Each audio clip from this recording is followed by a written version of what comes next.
En cuanto a las pruebas invasivas, tenemos tres. Vamos a hablar entonces inicialmente de la amniocentesis. Amniocentesis se refiere básicamente a la aspiración del líquido amniótico de la cavidad uterina por vía transabdominal. La tasa de pérdida relacionada con el procedimiento es de 1 en 300 o 1 en 500 y tiene una seguridad así como su precisión citogenética en el diagnóstico mayor al 99%. Lo que se hace entonces es que se obtiene una muestra de células fetales exfoliadas o transudados de orina y de secreciones que hay en el líquido amniótico. Se puede realizar a partir de la semana 16 porque antes de esto se ha asociado que estas amniocentesis pueden generar bridas y amputaciones en los deditos de los fetos. Y tiene un rango de complicaciones entre el 0.6 y el 1% cuando se realiza en el segundo trimestre. Este procedimiento data de hace muchos años, en donde se hacía como una prueba terapéutica para el manejo del polidramnios o el manejo de la inmunización y su inmunización RH. Después empezó a utilizarse para la determinación antenatal del sexo, mediante pues función y estudios citogenéticos. Ya después lo fueron utilizando para diagnósticos de síndromes adrenogenitales o cultivos y determinación del cariotipo, cuando ya empezaron pues como en auge todas estas pruebas de diagnóstico prenatal. En el 68 definieron pues ya lo que es una translocación balanceada y en los 70s y 80s empezó a usarse la amniocentesis guiada por ecografía. Las complicaciones entonces, como les había mencionado, puede haber pérdida fetal entre el 0 y el 0.1 y el 1%, ruptura de membranas ovulares entre el 1 y el 2%, hemorragia o desprendimiento de la placenta, corioamnionitis e infección uterina, hematoma de pared abdominal, lesiones por las agujas del feto, inducir inmunización RH en las pacientes con RH discordantes al feto y fracaso del cultivo del líquido amniótico entre el 0.1%, pues por una muestra insuficiente o contaminada.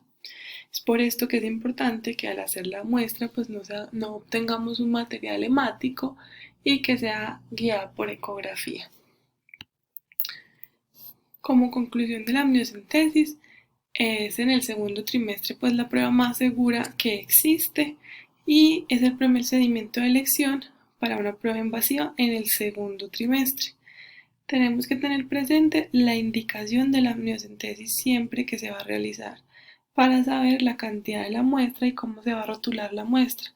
Lo otro es conocer el estado serológico de las pacientes y el RH materno, porque cuando hay RH negativo la paciente debe recibir isoinmunización RH en el momento de realizarse la prueba, así como si tienen pues alguna serología positiva, nos puede favorecer la transmisión al feto de patologías como hepatitis o VIH.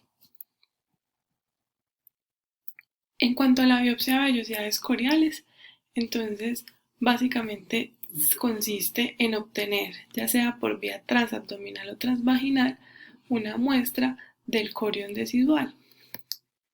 Esta muestra se ha visto que después no hay diferencia en la pérdida gestacional después de las 9 semanas y no corre el riesgo que les decía de la formación de bridas y lesiones en los deditos fetales, por lo que es de muy buen rendimiento cuando logramos hacer el diagnóstico antes del segundo trimestre.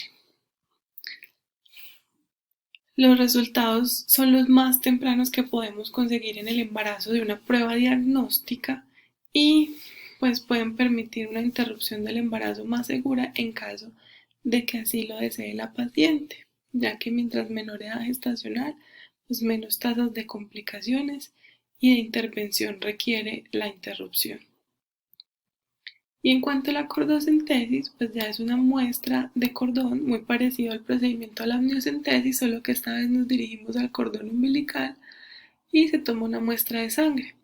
Esta función se realiza en la vena umbilical y el análisis del cariotipo en sangre fetal, pues por lo que se puede lograr mucho más rápido que cuando es en sangre materna.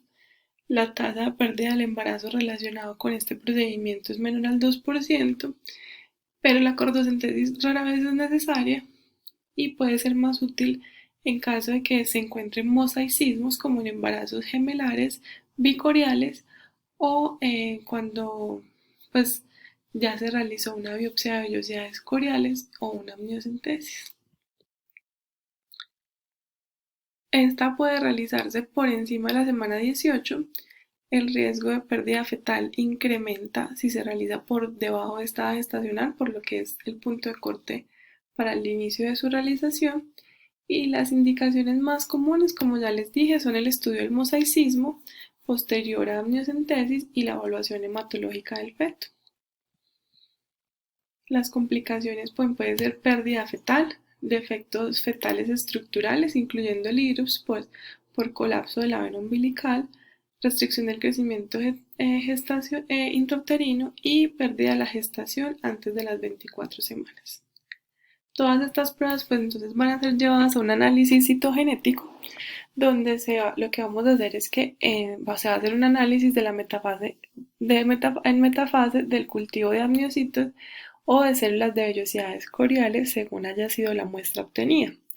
La exactitud del diagnóstico pues es la más alta que existe y los resultados se obtienen 1 a 2 semanas después del procedimiento.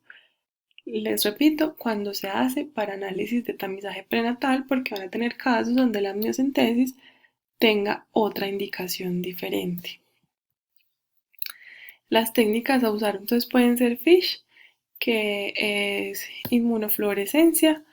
Esta técnica pues lo que hace es que hay un marcado de los cromosomas mediante la cual pues son hibridados con sonda y estos al pasar por el microscopio pues van a emitir fluorescencia así como pues de las partes digamos que tengan algún daño en el cromosoma. Y en cuanto a pues digamos según el fragmento em, a establecer como dañado, pues pueden ser empleadas varias técnicas para reconocer la afectación. Como conclusiones, entonces vamos a tener que la biopsia de vellosidades coriales debe ser considerada como el procedimiento de primera elección cuando se realiza una prueba invasiva antes de las 15 semanas de gestación.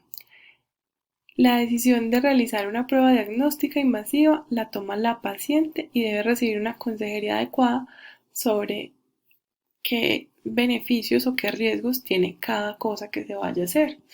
Y la amniocentesis ya vendría siendo el procedimiento de primera línea cuando nos encontramos en el segundo trimestre y es el procedimiento de invasivo de elección para esta época. Entender que cada mujer tiene libre elección de lo que quiera pasar con su embarazo, que no debemos ni sobreestimar los resultados ni por el contrario subestimarlos y hacerlo siempre en compañía de la paciente, de su familia y de una persona experta en su interpretación. Muchas gracias.